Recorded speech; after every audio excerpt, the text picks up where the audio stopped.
भावना आ जाए कि मुझे कुछ करना है। ब्राह्मण देवता अपनी भागवत जी को, उसके पन्ने बिखर गए थे, सब समेट करके हृदय से लगा करके रोने लगे और मनी मन विचार करने लगे, हे नाथ, मेरी पत्नी को आप साधारण पृष्ठ के रूप में दिखाई देते हो, पन्ने के रूप में दिखाई देते हो, लेकिन मैं जानता हूं ना आप प्रत्यक्ष कृष्ण हो।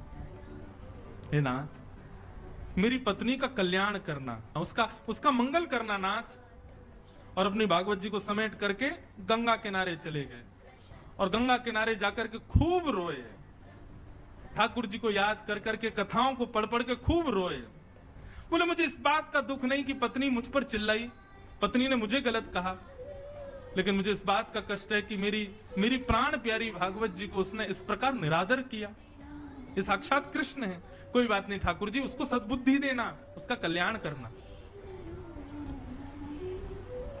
इतनी सहनशीलता, इतना समत्व और इतनी सुहृदता को देख करके ठाकुर जी रह नहीं पाए और भगवान नन्हे से बालक बन करके काशी में प्रकट हो गए।